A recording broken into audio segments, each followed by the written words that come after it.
Jadi kemarin ada teman-teman yang bertanya terkait cyber security untuk career shifting.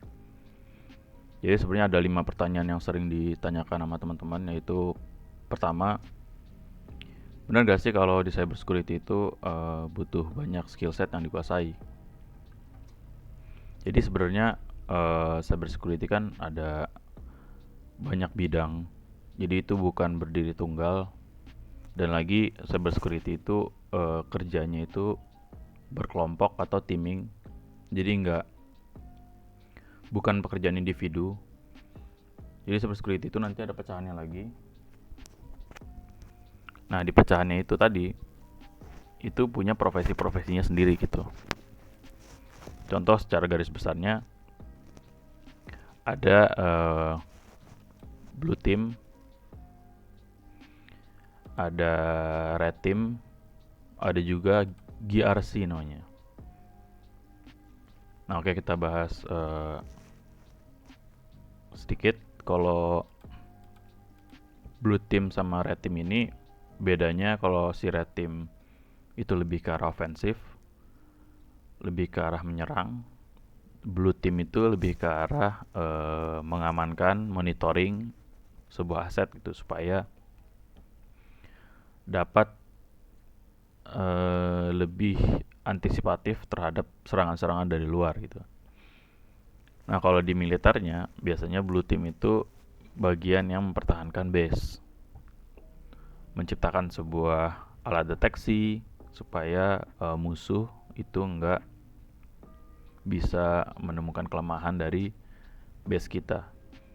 Kalau red team itu lebih arah menyerang, melakukan pengintaian, melakukan eksploitasi terhadap target gitu, lebih ke arah menyerang.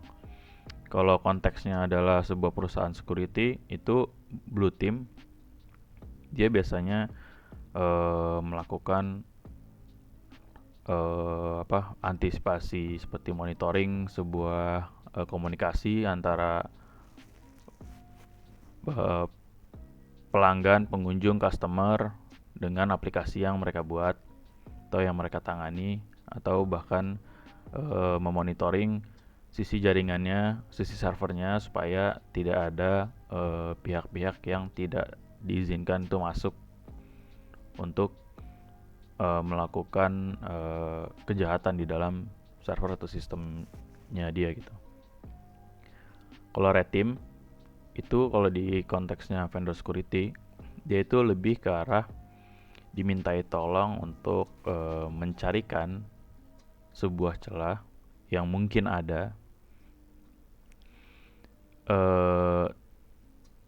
terus juga lebih ke menemukan celah yang memungkinkan mendapatkan risiko tinggi terhadap perusahaan tersebut, baik itu secara bisnis maupun secara customer trust. Jadi kan kalau misalkan perusahaan nanti lalai gitu, dia ternyata ada beberapa bug yang kelewat gitu sama perusahaan, terus nggak dibenerin, akhirnya kan diserang dari luar oleh orang tidak bertanggung jawab, maka perusahaan tersebut akan kehilangan trust dari customer, yang mana itu akan berpengaruh ke bisnisnya langsung gitu. Nah, satu lagi ada namanya GRC. GRC itu lebih ke arah campuran lah dari blue team, red team, tapi ini bukan dari segi teknis, tapi lebih dari segi standarisasi, aturan, policy dan sebagainya. Jadi dia gunanya itu untuk melakukan audit, memastikan kalau beberapa proses itu sesuai dengan standarnya atau best practice-nya gitu. Ada beberapa aturan yang mungkin diaudit adalah seperti ISO 27001,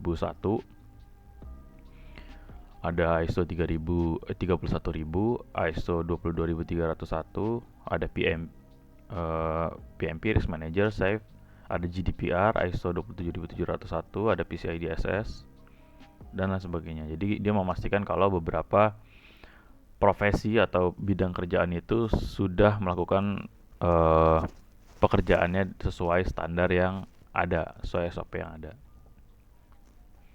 Jadi kerjaannya mereka ya di sana baca-baca policy, baca-baca laporan gitu. Kalau bisa di SS berarti kan baca-baca laporan keuangan dan sebagainya.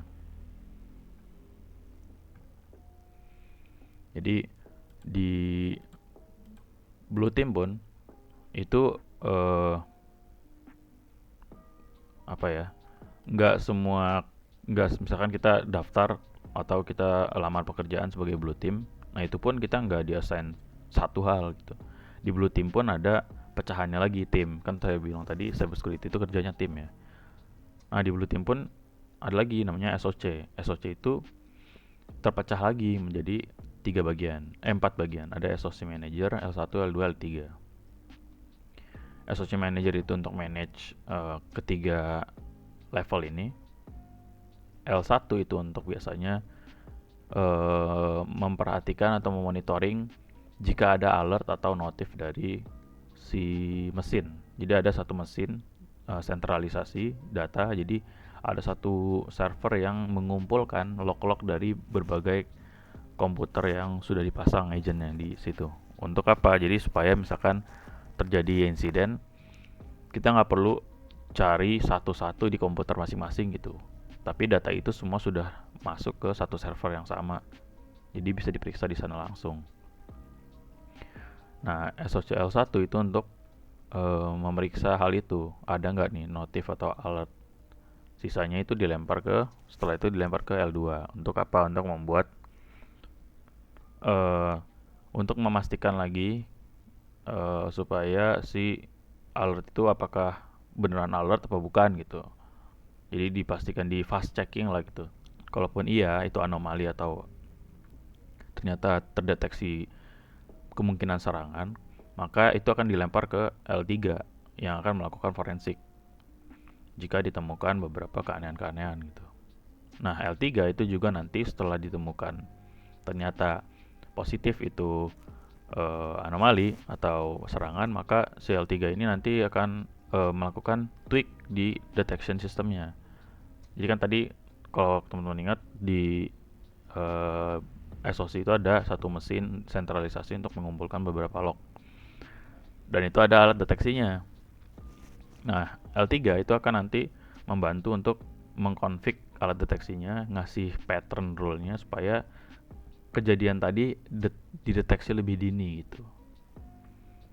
Jadi membantu ngasih formula deteksi lah istilahnya. Pattern-patternnya dikasih tahu di otak-atik sama si L3-nya. Nah, kalau red team itu juga ada pecahannya. Ada tadi red team sendiri, ada pentester, pentester pun ada pecahannya lagi. Ada white box, black box, dan gray box. Nah, ini kita fokus kedua yang umum aja, red team sama pentester. Nah, kalau red team itu dia lebih menyeluruh tesnya dan lebih advance. Kenapa? Karena red team itu benar-benar pure black box dan melibatkan segala banyak aspek seperti fisik. Jadi contoh kalau red team itu kegiatannya kita datang ke sebuah perusahaan, kita udah di brief kalau kita dibolehkan untuk datang ke perusahaan tersebut untuk melakukan reconnaissance, memata-matai. Kita lihat misalkan misalkan satpam istirahat jam berapa dari jam berapa supaya kita bisa masuk ke dalam ruangannya, terus CCTV ada di mana, direct kemana, sudut pandangnya mana, blind spotnya CCTV itu daerah mana, terus kita lihat juga behavior karyawan di sana itu jam berapa istirahat, jam berapa datang lagi ke kantor, terus pakai apa validasinya. Misalkan ke kantornya ternyata nggak pakai validasi card, oh berarti ini kita bisa celah nih. Terus kita juga amati beberapa karyawan yang mungkin memiliki awareness yang rendah, itu yang bisa kita manfaatkan untuk social engineering, untuk mengibuli dia supaya kita dapat informasi terkait perusahaan tersebut. Itu kompleks. Nah, kalau pentester itu hanya dibebankan rata-rata itu kita dikasih satu target tertentu dan itu skopnya lebih kecil. Misalkan kayak network, kita cuma dikasih IP A, IP B, IP C. Jadi kita suruh pentest, suruh nguji keamanannya itu hanya di 3 IP ini aja terbatas. Kalau eh, pentest web apps atau apps itu biasanya dikasih domain atau aplikasinya sendiri satu itu toh. Kita nggak boleh ngelebar kemana-mana. Itu pun akan dikasih batasan, misalkan maksimal hanya boleh ngepentest webnya aja. Jadi kalau misalkan nanti ada interaksi sama web server itu nggak boleh gitu. Dan ada aturan-aturan yang lain tertentu gitu. Jadi pentest itu lebih terbatas, makanya scope-nya lebih kecil. Beda sama red team. Karena red team itu basisnya goals. Maksudnya misalkan goals dari perusahaan ini meminta kita untuk red teamer adalah supaya dapat bisa nggak lu masuk ke data center gua gitu. Nah, tugas kita untuk membuat skema, melakukan threat modeling sebuah ancaman apa skema-skemanya yang bisa mungkin dilakukan di perusahaan tersebut dengan goalsnya masuk ke dalam DC-nya gitu sih. Jadi nanti itu ada catatan-catatannya. Nah, GRC ini juga tiap standarisasi itu juga beda orang gitu, nggak melulu satu orang itu menguasai semua bidang standarisasi gitu. Misalkan yang fokusnya ke financial atau digital finance, ya mungkin dia hanya paham ya PCI DSS dan beberapa standarisasi keuangan lainnya. Mungkin ada yang fokusnya ke security, ada ISO 27001, ada fokus sama data privacy, ada GDPR dan sebagainya. Jadi itu ada bidang-bidangnya sendiri juga. Jadi nggak melulu kalian harus pelajari satu itu satu orang pelajari semua hal gitu untuk bisa masuk. Nah, di red team pun ada spesifiknya lagi. Jadi nggak melulu satu orang itu belajar cyber security ya semuanya harus dipelajari, nggak, capek juga. Nah, di sini di roadmap SH juga ada panduannya, walaupun ini agak memusingkan ya karena kita kayak seperti dikasih satu menu yang banyak banget. Memang di sini ada line-line untuk mengarahkannya, tapi ini seperti serasa ditumpuk aja gitu di depan kita. Ini bisa bingung kita juga untuk melakukan pembelajaran gitu kalau sumber informasi terlalu banyak kayak gini. Tapi kalau misalkan teman-teman misalkan ingin ke blue team, nah di sini ada varian profesi yang mungkin bisa teman-teman pilih ya. Misalkan ada networking, jadi fokus ke tweak networking, bisa bangun network. Itu ada sertifikasinya CCNA, ada security foundation, ada SOC fundamental, dan incident response, dan forensik, digital forensik gitu. Nah, ini mungkin ada materi-materi sedikit. Ada blue team tuh lebih banyak network monitoring, mungkin bisa dipelajari. Ada OS hardening, dan sisanya advanced security. Kalau red teaming seperti yang saya jelaskan tadi, ada network pentest, web app pentest, Python for pentest, ada lagi tambahannya physical kan, datang ke tempat. Jadi ya semua bidang itu sebenarnya kerjaannya tim, jadi jangan dibayangkan kalau kerjaannya itu kita sendiri. Itu yang bikin kita jadi berasa bisa nggak ya gue mempelajari ini gitu. Di pentest pun ya ada orang yang bikinin laporan, ada yang ngepentest aja gitu. Ada yang bahkan cuman ngurus project gitu. Nanti yang ngerjain udah beda orang lagi teknisnya. Nah, untuk blue team itu kalian bisa cek TryHackMe. Kayaknya blue team, red team itu sama GRC itu udah lengkap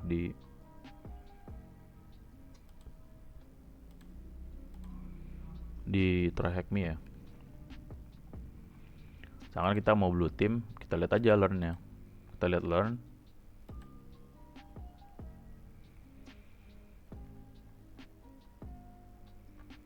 Nah, di sini ada blue team. Ada learning path-nya. SOC level 1, security analysis 1, SOC level 2, Ada junior pentest, ada fundamental, pentesting, red teaming.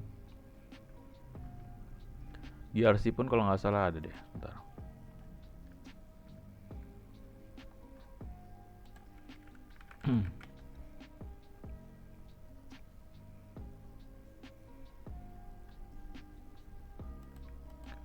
ISO. Oh, governance and regulation. Nah, ini.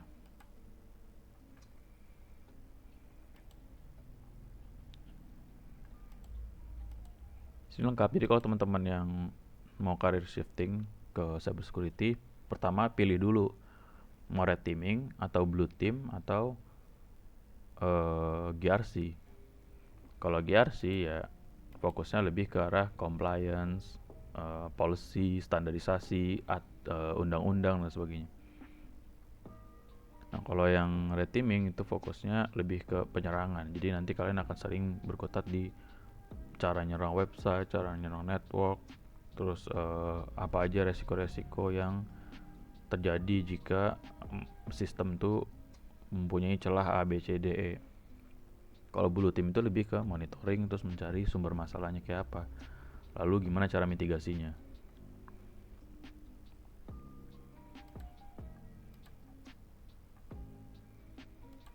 Nah, saya sarankan lagi nanti mungkin bisa membuat sistem sendiri gitu di VMware misalkan.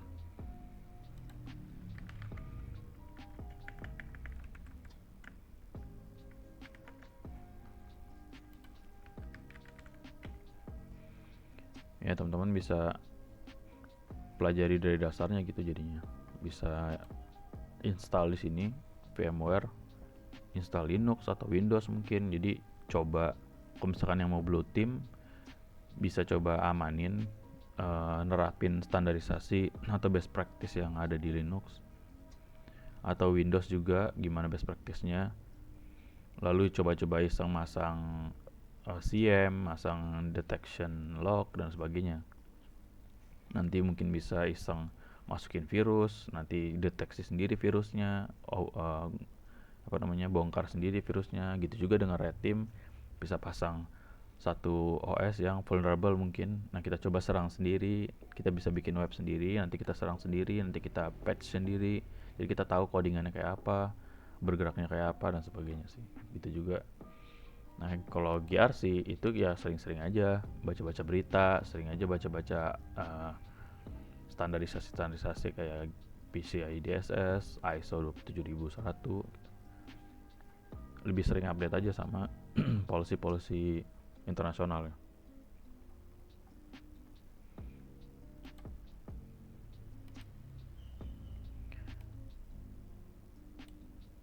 Nah, portofolio yang seperti apa yang dibutuhkan untuk bidang pekerjaan ini? Jadi kalau misalkan red team itu portofolionya biasanya lebih, red team itu kan tadi banyak ya. Nah, spesifiknya misalkan pen tester itu biasanya dimintain VDP atau bug bounty program yang pernah dia lakukan gitu. Misalkan dia pernah pentest di pemerintah apa gitu kan, biasanya dikasih sertifikat VDP kan. Contoh gini,